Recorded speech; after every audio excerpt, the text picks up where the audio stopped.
দাঁড়ান ওনাদের মনে তো অনেক কুরকুরানি, এটা একটু কমায়। শেখ সেলিমের রক্ষিতা হয়ে যেসব খেলায় মেতেছিলেন নিপুণ, গোপন তথ্য ফাঁস। নিপুণ আক্তার পেশায় চিত্রনায়িকা, তবে এই পরিচয় ছাপিয়ে তিনি হয়ে উঠেছিলেন শেখ ফজলুল করিম সেলিমের প্রেমিকা। তাদের অবৈধ মেলামেশার বিষয়টি ফিল্ম ইন্ডাস্ট্রিতে ছিল ওপেন সিক্রেট, এমনকি সহকর্মীদের মধ্যেও চলত রসালো গল্প। তবে মাথার উপর শেখ পরিবারের সদস্য সেলিমের ছাতা থাকায় কেউ টু শব্দ করতে পারেননি। আর এই সুযোগ কাজে লাগিয়ে নিপুণ হয়ে ওঠেন অপ্রতিরোধ্য। নিপুণের প্রভাবের উৎস কি, নেপথ্যে কে, বিষয়টি অনেকেরই জানা, তবে মুখ খোলার দুঃসাহস দেখাননি কেউ। কিন্তু নিপুণের পেছনে যে বড় শক্তি আছে এ কথা বারবারই বলেছেন চিত্রনায়ক জায়েদ খান, ডিপজল সহ আরো অনেকেই। তার পিছনে কালো টাকার লোকটাকে জানেন? শেখ সেলিম সাহেবের নাম বলে আমাকে ডিসি হাবিব স্যারের ওখানে পাঠানো। নিপুণের ফেসবুক প্রোফাইল ঘুরেও শেখ সেলিমের সঙ্গে একাধিক ছবি পাওয়া গেছে। নিপুণের বাড়িতেও একাধিক পারিবারিক অনুষ্ঠানে অংশগ্রহণ করেছিলেন শেখ সেলিম।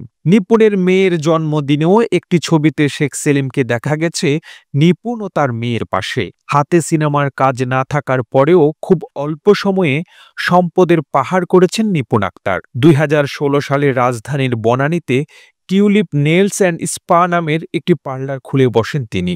উদ্বোধন করেন রাজনৈতিক ব্যক্তিত্ব শেখ সেলিম। অনেকেই বলেন এই পার্লারটি শেখ সেলিম উপহার হিসেবে দিয়েছেন নিপুণকে।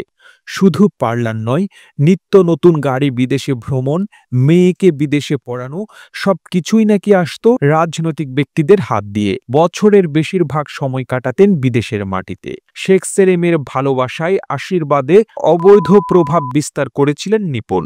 সরকারি বেশ কয়েক দপ্তরে ছিল নিপুণের রাজত্ব। নিপুণের এক ঘনিষ্ঠ সূত্র জানান, রাজুক থেকে শত শত কোটি টাকা হাতিয়ে নিয়েছেন এই নায়িকা। এছাড়াও সংশ্লিষ্টরা জানান, ড্রয়িং অ্যাপ্রুভালের ক্ষেত্রে 8 তলা ভবনের জন্য 20 থেকে 25 লাখ, 10 তলার জন্য 50 লাখ টাকা নিতেন নিপুণ। এছাড়াও নিপুণকে নিয়ে তার প্রাক্তন স্বামী অপু বলেন, নিপুণ মূলত শেখ সেলিমের রক্ষিতা। এসব কারণে 2003 সালে নিপুণ আমাকে ছেড়ে চলে যায়। পরবর্তীতে আমি তাকে ডিভোর্স দেই। ও ছিল রক্ষিতা, তার আর কি, তার অপকর্মের কোনো শেষই নাই। এফডিসিতেও নিপুণকে বিশাল প্রভাব বিস্তারের সুযোগ দিয়েছিলেন শেখ সেলিম। আর এ কারণেই হেরেও হারেন না নিপুণ। 2022 সালের 28শে জানুয়ারি বাংলাদেশ চলচ্চিত্র শিল্পী সমিতির নির্বাচনে চিত্রনায়ক জায়েদ খানের কাছে সাধারণ সম্পাদক পদে হেরে যান নিপুণ। তারপর প্রভাব খাটিয়ে নানা খেলা দেখান তিনি। পরবর্তীতে বিজয় প্রার্থী জায়েদ খানকে অযোগ্য ঘোষণা করে বাংলাদেশ চলচ্চিত্র সমিতির আপিল বোর্ড। সাধারণ সম্পাদকের দায়িত্ব পান নিপুণ আক্তার। কোনো নিয়ম কানুনের বালাই নেই, শেখ সেলিমের নির্দেশেই এমনটি হয়েছিল বলে জানিয়েছেন চলচ্চিত্র সংশ্লিষ্টরা। নিপুণের কোনো পেছনে কোনো শক্তি আছে, অদৃশ্য শক্তি। নিপুণের এই শক্তির কারণে এগুলো হচ্ছে। সর্বশেষ গত 28শে জানুয়ারি নির্বাচনে খল অভিনেতা ডিপজলের কাছে পরাজিত হন তিনি। সেখানেও প্রভাব বিস্তারের চেষ্টা করেন এই নায়িকা। ওই সময় খল অভিনেতা ডিপজল বলেছিলেন, নিপুণের পেছনে অবশ্যই বড় শক্তি আছে। ওই সময় নিপুণের অর্থনৈতিক বাণিজ্য নিয়েও কথা বলেন ডিপজল।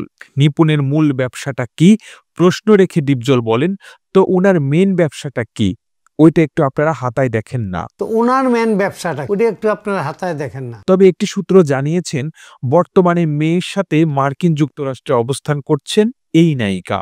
প্রতিবেদনটি ভালো লেগে থাকলে আপনার ফেসবুকের টাইমলাইনে এখনই শেয়ার করুন। সেই সঙ্গে বিশ্ব বাংলার ফেসবুক পেজটিকে ফলো করুন ও বিশ্ব বাংলার ইউটিউব চ্যানেলটিকে সাবস্ক্রাইব করুন। আর আপনি বাংলাদেশের কোন জেলা থেকে এই ভিডিওটি দেখছেন আমাদের কমেন্ট করে জানান। আমরা পরবর্তী ভিডিওতে আপনাকে ধন্যবাদ জানাতে ভুলব না। এতক্ষণ বিশ্ব বাংলার সাথে থাকার জন্য অসংখ্য ধন্যবাদ।